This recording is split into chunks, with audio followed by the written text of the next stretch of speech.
బుద్ధుడు అడిగిన ప్రశ్నలేంటో చూద్దాం. నిజమైన స్నేహితుడంటే ఎవరు? అని అడిగాడు.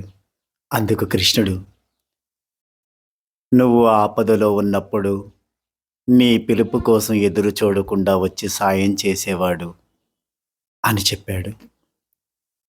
అప్పుడు ఉద్ధవుడు, మరి నువ్వు పాండవులకి అత్యంత ఆప్తుడివి కదా! ధర్మరాజు జూదం ఆడకుండా ఆపొచ్చు కదా! లేదా ధర్మరాజు తరపున నువ్వు ఆడి ఉండొచ్చు కదా! అన్నాడు. అప్పుడు కృష్ణ భగవానుడు, ఉద్ధవా, గుర్తుపెట్టుకో, ఎప్పుడూ వివేకం ఉన్నవాళ్ళదే గెలుపు. సుయోధనుడు వివేకవంతుడు, తనకి ఆట రాదు కనుక శకునితో ఆడించాడు. ధర్మరాజుకి ఆ వివేకం లేదు. ధర్మరాజు కూడా నన్ను ఆడమని అడిగి ఉంటే వేరేలా ఉండేది. కానీ అతను అలా చేయలేదు. నేను అతను పిలుస్తాడని ఆ గుమ్మం ముందే ఎదురు చూస్తున్నాను. అతను పిలవలేదు సరికదా, నేను అటువైపు రాకూడదని ప్రార్థించాడు. అతని ప్రార్థన మన్నించి నేను వెళ్ళలేదు. మిగిలిన పాండవులందరూ ఓడిపోయినందుకు ధర్మరాజుని తిడుతున్నారే కానీ నన్ను పిలవలేదు. ద్రౌపది కూడా వస్త్రాలు తొలగించే వరకు నన్ను స్మరించలేదు. నన్ను పిలిచి ఉంటే రాకుండా ఉంటానా? అప్పుడు ఉద్ధవుడు అన్నాడు, అంటే తీవ్రమైన ఆపదల్లో కూరుకుపోయి పిలిస్తే కాని రావా అని అడిగాడు.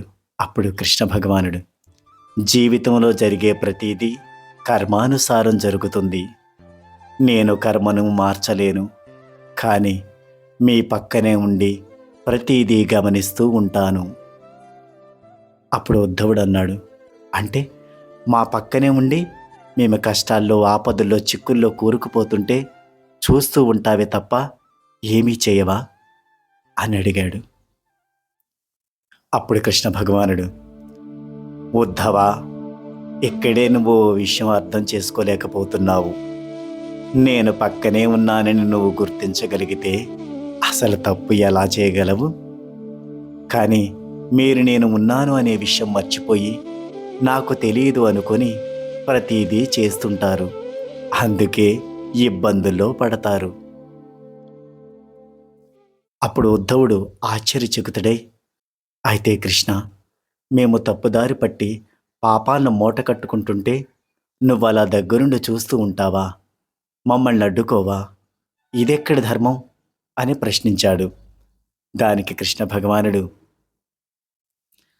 ఉద్ధవా, నీ మాటలను నీవే జాగ్రత్తగా గమనించు, నీకే అర్థమవుతుంది. భగవంతుడు నీతోనే నీలోనే ఉన్నాడని, నిన్ను దగ్గరుండి గమనిస్తున్నాడని గుర్తించినప్పుడు నీవు తప్పులు ఎలా చేయగలుగుతావు చెప్పు?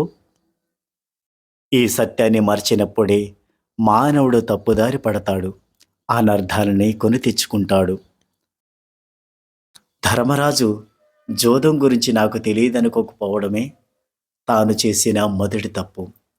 నేను అంతటా ఉన్నాను అని అతను గుర్తించి ఉంటే ఆట పాండవులకు అనుగుణంగా సాగేది అని ఉద్ధవుడికి చక్కగా బోధించాడు శ్రీకృష్ణ భగవానుడు.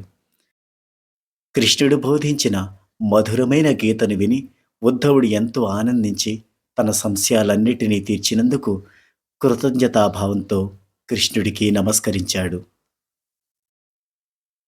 దీన్ని బట్టి మనం గ్రహించవలసింది, పూజలు, ప్రార్థనలు భగవంతుడి సహాయమును కోరటానికి చేసే కర్మలే కదా. కానీ సంపూర్ణ విశ్వాసం వీటికి తోడైతే అంతటా ఆయనే కనిపిస్తాడు. భగవద్గీతలో కూడా శ్రీకృష్ణుడు ఇదే బోధించాడు.